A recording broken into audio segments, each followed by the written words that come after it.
बिना गुरु के संसार में कल्याण नहीं होगा। प्रातः स्मरणीय पूज पाठ गोस्वामी तुलसीदास बाबा जी रामचरित में कहे हैं। और वह ब्रह्म कैसा है कि परम प्रकाश रूप दिन राती और ना कछु चाहिए दिया ग्रतवाती। प्यारी बात बहुत गूढ़ है। आप लोगों ने बहुत भगवान की कथाएं सुनी होगी। जब तक इस कथा का एक भी शब्द आपके अंदर स्मरण नहीं होगा, धारण नहीं होगा, कल्याण नहीं होने वाला। परीक्षित जी रोज भागवत सुनो, रोज चाहे अनुष्ठान करो।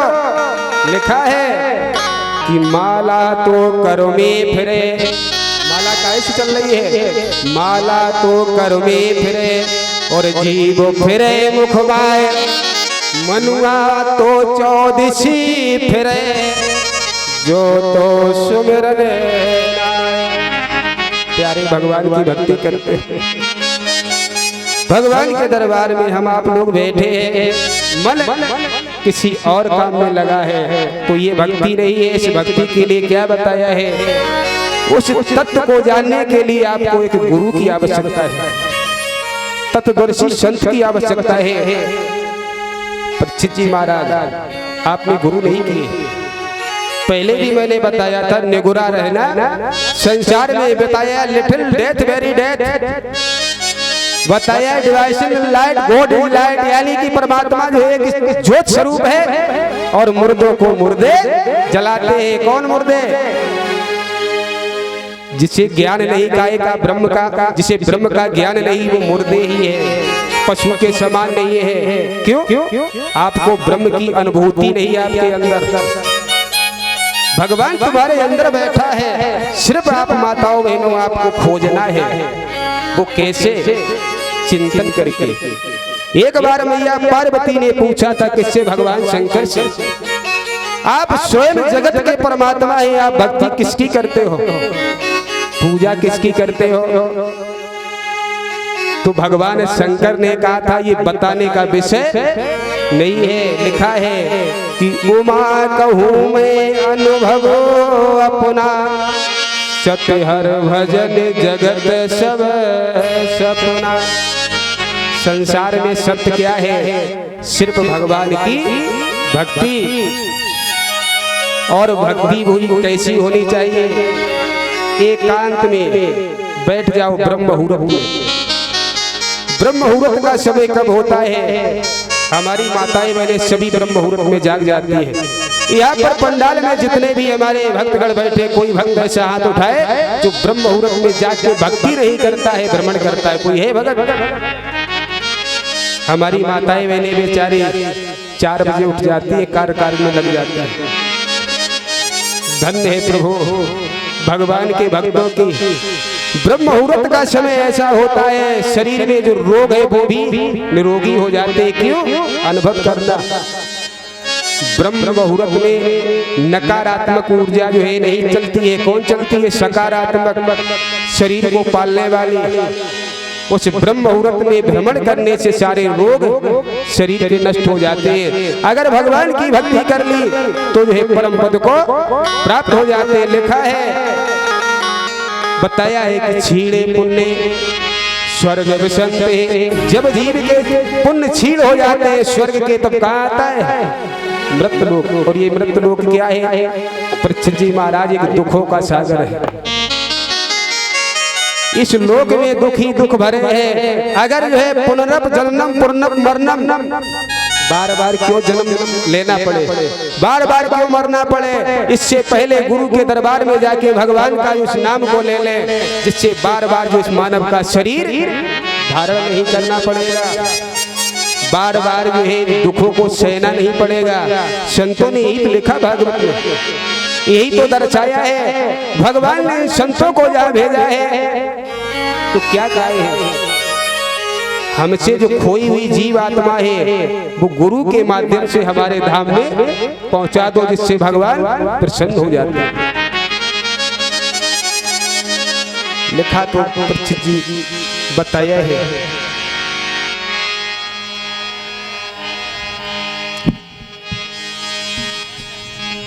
पूज्य प्रातः स्मृति गोस्वामी तुलसीदास बाबा जी ने कहा है कि भरा है सत्संग का दरिया। ये काय का दरिया है? सत्संग की अमृतमयी जो है गंगा बह रही है कि भरा है सत्संग का दरिया। नहा लो जिनका जितना जी चाहे, भरे रत्न अनमोल आला है। निकालो जिसका जितना जी चाहे। जितना भी आपको ग्रहण करना है परीक्षित जी, उतना आप ग्रहण कर सकते हैं। मानसो दुर्लभो देहिना क्षणभंगुरा। ये शरीर कैसा है परीक्षित जी? ये क्षणभंगुर। आज हम आप लोग बैठे हैं, कल ये शरीर आपका साथ नहीं देगा। शरीर से प्रेम मत करो। अगर प्रेम करना है प्यारे तो उस ब्रह्म भगवान से प्रेम करो, उस ठाकुर से प्रेम करो। जीवात्मा कहती है कि जब इस शरीर ने मेरा साथ नहीं दिया तो मेरा साथ कौन देगा? सिर्फ ब्रह्म।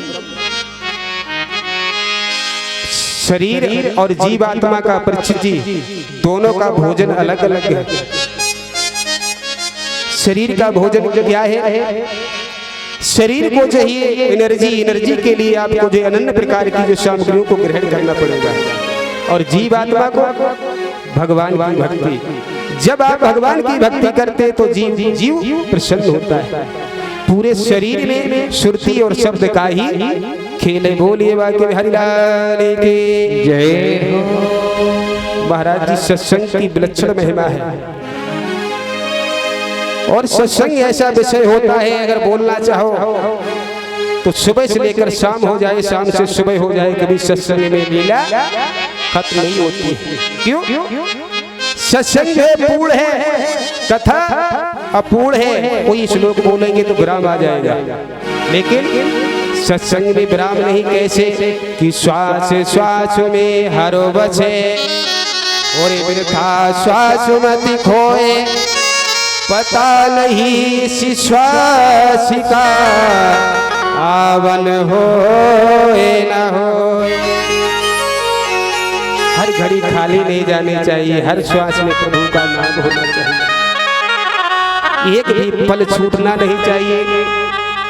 बताया है संतों ने तो यहाँ तक कहा है कि आप कोई काम करते हैं, कोई कार्य करते हैं तो मन को कहाँ लगाओ? भगवान के चरणों में। आपका कार्य सफल हो जाएगा। अगर भगवान से हटके अगर दूर चले गए तो आपका कोई कार्य पूर्ण नहीं होगा। संसार के लोग किससे मांगते हैं? हमसे और आपसे। हम आपको क्या दे सकते हैं? प्यारे मांगना है तो मुझसे मांगो, उस ठाकुर से मांगो जिसने तुम्हें भी दिया, मुझे भी दिया, सारे संसार को दे रहा है। जगत में मिथ्या संसार से क्या मांगोगे? वो तुम्हें कुछ नहीं देगा।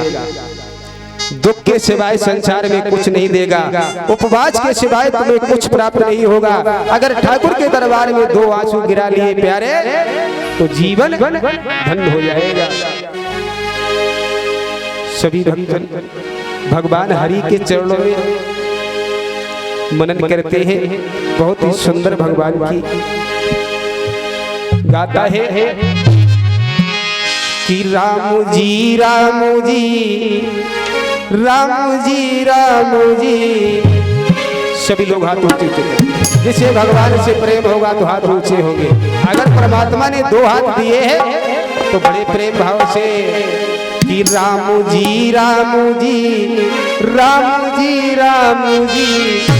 आज दुनिया है प्यासी तेरे नाम की। राम जी राम जी राम जी राम जी। आज दुनिया है प्यासी श्री राम में।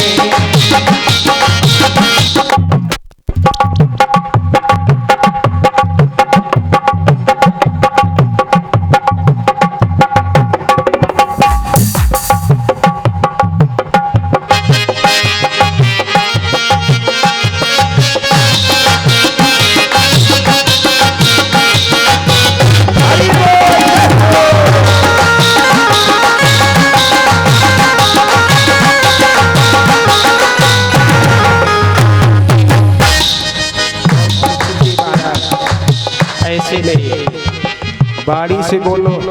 पहले जीव का अध्ययन करो, फिर मौखिक अध्ययन करो, फिर मनन करो, फिर अजपा जाप करो। बड़े प्रेम से राम जी राम जी राम जी राम जी, आज दुनिया है प्यासी तेरे राम जी। राम जी राम जी राम जी राम जी, आज दुनिया है प्यासी तेरे राम जी।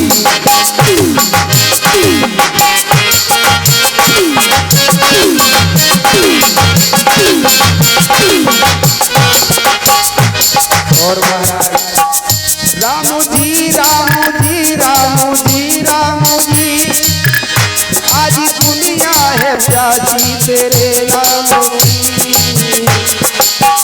राम जी राम जी राम जी राम जी, आज दुनिया है प्यासी तेरे राम जी राम जी राम जी राम जी, आज दुनिया है प्यासी तेरे नाम की।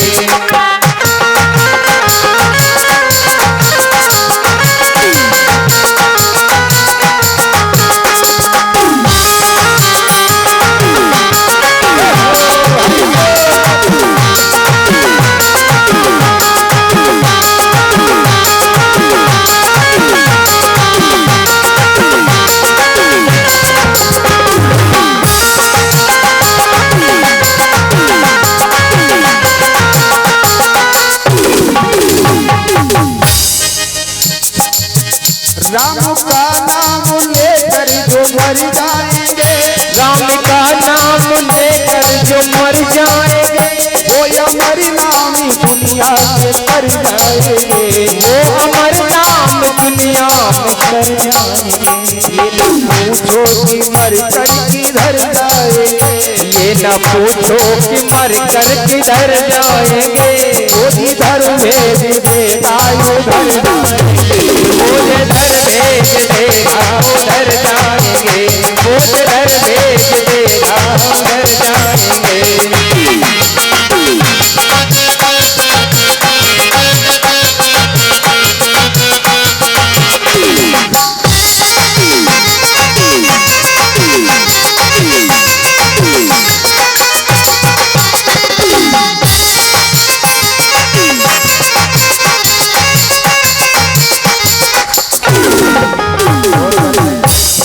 संतुनी ये प्रेम की लड़ी कौन बताई है? टूट जाए न माला कहीं प्रेम की, टूट जाए न माला कहीं प्रेम की, गिरती है ये मोती बिखर जाएंगे। टूट जाए न माला कहीं प्रेम की, गिरती है ये मोती बिखर राम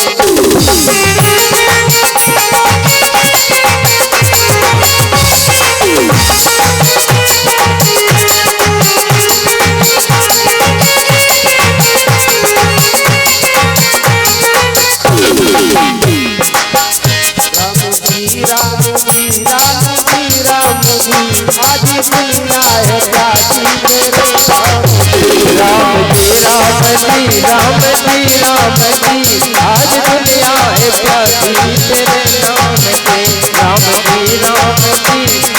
जी राम जी, आज दुनिया है प्यासी तेरे नाम की। प्रेम से बोलिए कृष्ण कन्हैया लाल की जय जय जय श्री राम। सभी भक्तों ने सुबह की बेला में बहुत ही सुंदर कथा को जो आप लोगों ने श्रवण किया। गोकुल धुंधकारी का ध्यान सभी लोगों ने श्रवण किया। इसमें कथा आती है ये 5 वेश्याएं कौन थी परिचित जी। ये 5 वेश्याएं हर जीव के में लिप्त है। शब्द रूप रस और गंध, जिससे ये 5 वेश्याएं लग जाए वो धुंधकारी बन जाता है। 7 गांठें क्या होती है? तुम्हारे अंदर ही 7 गांठें हैं एक एक गांठ को यार प्यारे खोल लिया। सातवीं गांठ जब टूट जाती है तो उसका जो ब्रह्म से साक्षात्कार हो जाता है। जब ब्रह्म से साक्षात्कार होने के बाद वो भक्ति करता है तो ब्रह्म में विलीन हो जाता है। बोलिए वाक्य हरिलाल की जय।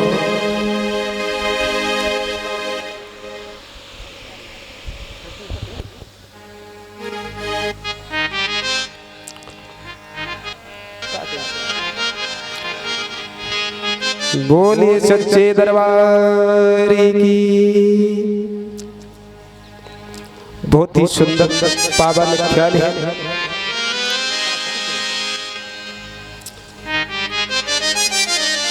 बताया है पृथ्वी पर जो है सृष्टि की उत्पत्ति कैसे हुई। एक बार भगवान नारायण, वैसे तो कहा गया है ये कौन है, शब्द पुरुष। शब्द आकाश, शब्द पृथ्वी, शब्द शून्य समाया और शब्द से अंधकार, शब्द प्रकाश जगाया। क्योंकि जब सृष्टि की उत्पत्ति हुई थी तो कैसे हुई परीक्षित जी? आकाशवाणी से। पृथ्वी पर कोई अगर कार्य हुआ है तो क्या हुआ? आकाशवाणी। भगवान कन्हैया का 16 कलाओं से अवतार हुआ, कैसे हुआ? आकाशवाणी। उस भगवान हरि नारायण की एक बार इच्छा हुई कि एको अहम रूपाए। भगवान हरि ने विचार किया मैं एक हूँ, एक से अनेक हो जाओ। तो सबसे पहले भगवान ने क्या उत्पन्न किया? सबसे पहले प्रभु ने सत से आकाश, आकाश से वायु, वायु से तेज और तेज से जल और जल से प्रकृति, प्रकृति से महत्व, महत्व से अहंकार, अहंकार के बाद भगवान ने 5 तत्व प्रकट किए। शरीर कितने तत्वों से बना है परीक्षित जी? 5 तत्वों से। चित जल पावक गगन समीरा, 5 तत्व मिल बना शरीरा। भगवान ने जब 5 तत्वों को प्रकट किया है उसी समय भगवान आदि पुरुष ने जो है भगवान की नाभि से किसकी उत्पत्ति हुई? ब्रह्मा जी की। जब ब्रह्मा जी की उत्पत्ति हुई है तो आज ब्रह्मा जी जो है कमल नाभि से जब उत्पत्ति हुई, कमल पर जो है ब्रह्मा जी खड़े हैं। ब्रह्मा जी जब खड़े, ब्रह्मा जी ने विचार किया मैं कहां से आया हूं और मैं कौन हूं। आज ब्रह्मा जी ने आकाश मार्ग को देखा तो शून्य नजर आ रहा है। क्या नजर आ रहा है? शून्य। जैसे ही बाएं तरफ देखा तो ब्रह्मा जी का एक सिर प्रकट हो गया, दाएं तरफ देखा दूसरा सिर प्रकट हो गया।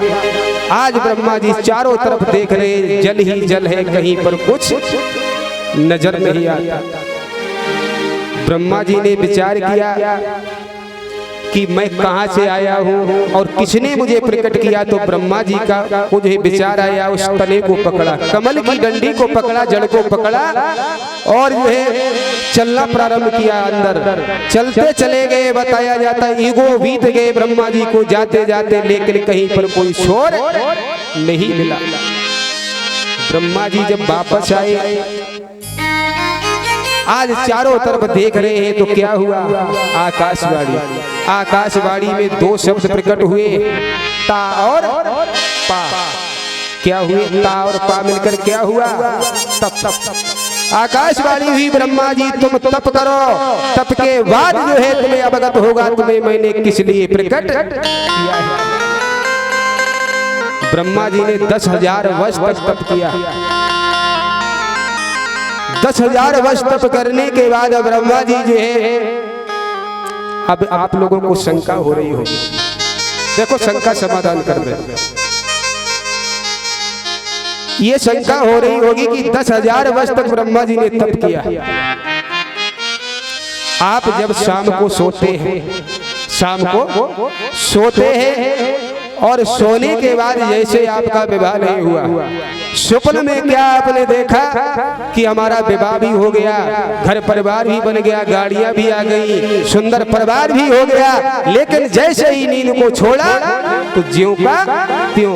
अरे जब स्वप्न में जो है तुम पूरा संसार बचा सकते हो तो ब्रह्मा के एक कल्प का समय कितना होता है, युगों बीत जाएंगे, हजारों वर्ष बीत जाएंगे, तो भगवान का एक कल्प होता है। जैसे हम शाम को सोए सुबह जागे, इस प्रकार से 1000 वर्ष ब्रह्मा जी के होते हैं सोने और जागने के। जब ब्रह्मा जी ने तप किया, आज आकाशवाणी हुई है कि हे ब्रह्मा जी, हमने तुम्हें प्रकट किया है किसके लिए? सृष्टि का सृजन करने के लिए, सृष्टि का निर्माण करने के लिए। आज ब्रह्मा जी ने जब सृष्टि का जब निर्माण किया है तो सबसे पहले किसको प्रकट किया है? सनक सनंदन और सनत कुमार को।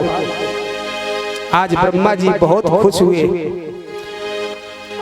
जब खुश हुए हैं, उनसे कहा है कि बेटा तुम्हारे द्वारा सृष्टि चलाई जाएगी, लेकिन उनको भी ज्ञान का उपदेश होने के बाद सनक सनंदन और सनत कुमार से भी जब सृष्टि नहीं चली तो ब्रह्मा जी ने विचार किया, आपके घर में अगर परीक्षित जी सुंदर सा बालक जन्म ले और उसके बाद उसे बैराग हो जाए, वन में चला जाए भक्ति करने के लिए, तो आपको दुख प्रकट होगा, परीक्षित जी दुख होगा। ब्रह्मा जी को दुख हुआ है। आज जब ब्रह्मा जी को दुख हुआ है तो 3 गुण बताए गए हैं, कौन? सत, रज और तम। सत से जो है सत्य की विजय हुई है, और जो है तम से जो है बताया है ज्ञान प्रकट होता है, सत्य से ज्ञान प्रकट होता है, तम से तमोगुण। ब्रह्मा जी को जब जैसे ही तमोगुण हुआ है, आज क्रोध आया है, तो भृगुटी से जो है एक नील वर्ण का बेटा उत्पन्न हुआ। बोलिए रुद्र भगवान की जय हो। जब रुद्र भगवान को प्रकट किया है, ब्रह्मा जी ने आदेश दिया है कि बेटा तुम सृष्टि का सृजन करो, तो रुद्र भगवान ने क्या किया? जितनी भी सामग्री प्रकट की, भूत प्रेत प्रकट किए, तो ब्रह्मा जी ने कहा इससे भी सृष्टि नहीं चलेगी। जब ब्रह्मा जी ने विचार किया है अगर जो है सारे संसार में अगर रुद्र भगवान से सृष्टि चलाई जाएगी, संतान कैसी हो जाएगी? तमोगुणी। जब उससे भी सृष्टि प्रकट नहीं हुई तो आज ब्रह्मा जी ने सरस्वती को प्रकट किया। जब सरस्वती को प्रकट किया तो ब्रह्मा जी ने विचार किया कोई सृष्टि का सृजन नहीं कर रहा है, तो हम ही सृष्टि बढ़ाए। आकाशवाणी हुई, हे ब्रह्मा जी, जिस बेटी को तुमने प्रकट किया है पिता ही सृष्टि का निर्माण करेगा। आने वाले समय में पिता और पुत्र में कोई संबंध नहीं रहेगा। उसी समय ब्रह्मा जी ने क्या किया है बताया है, अपने दाएं और बाएं अंग से जो है एक स्त्री और एक पुरुष को प्रकट किया। बोलिए कृष्ण कन्हैया लाल की जय हो। 2 पुत्र उत्पन्न हुए, कौन? प्रिय व्रत और उत्तानपाद। 3 कन्याएं प्रकट हुई हैं, आकुति, देवहूति और मैया प्रसूति। आकुति का विवाह किसके साथ हुआ बताया है? मरीचि के साथ हुआ है। देवहूति का विवाह जो है करदम जी के साथ हुआ है, और मैया प्रसूति का विवाह किसके साथ हुआ? कनखल के राजा दक्षराज के साथ विवाह हुआ। बोले वागे हरिलाल की जय हो। इस प्रकार से सृष्टि का सृजन हो रहा है। और इन्हीं जो है मनु महाराज की कन्याएं 3 कन्याएं हुई। 3 कन्याओं में से एक कन्या मैया प्रसूति का प्रसंग लेकर चल रहे हैं, और बड़ा ही सुंदर मैया सती का चरित्र है। महाराज दक्ष के और मैया प्रसूति की कितनी कन्याएं हुई? 16। परीक्षित जी 16 कन्याएं हुई। 14 कन्याएं धर्म को दी गई, 13 कन्याएं धर्म को दी गई, 14वीं कन्या महाराज अग्नि को बिहाई गई। उनका नाम क्या है? स्वाहा। महाराज जो सुबह ये यज्ञ होता है, हम आप लोग स्वाहा बोलते हैं। क्यों बोलते हैं? बाणी से। स्वाहा मैया का कर्तव्य है, जिस मैया के नाम की आहुति है उस मैया के नाम की आहुति को ले जाकर उन भगवान के चरणों में अर्पण करना। और जो भगत स्वाहा नहीं बोलते हैं उनकी आहुति वहीं पर रह जाती। क्यों? जब आपने मैया अग्नि स्वयं मैया को आपने आज्ञा ही नहीं दी है कि मेरी आहुति किस देवता के नाम की और कहा छोड़ना है, अर्पण करना है। और 16वीं कौन हुई?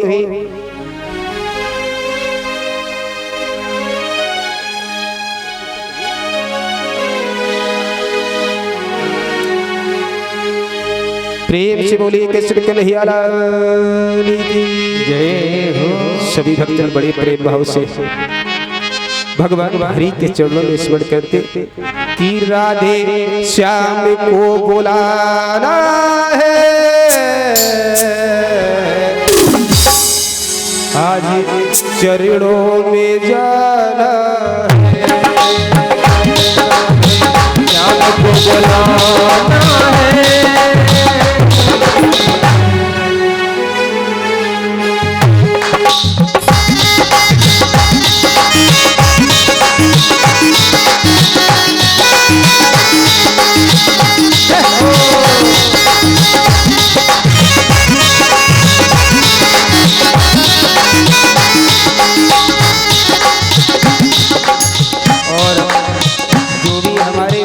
पीछे बैठे हैं, क्षमा प्रार्थी हो सभी लोग बोले बाणी से और मीठी मीठी रस भरी तालियों के साथ राधे श्याम को मनाना है, चरणों में जाना है, राधे श्याम को बुलाना है, चरणों में जाना है, को बुलाना है, उनके चरणों में जाना है।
चरणों में जाना है, आज उनको मनाना है, उनके चरणों में जाना है, आज उनको मनाना है, उनके चरणों में जाना है।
माखन खिलाना है, राधे श्याम को मनाना है, आज माखन खिलाना है, राधे श्याम को बुलाना है।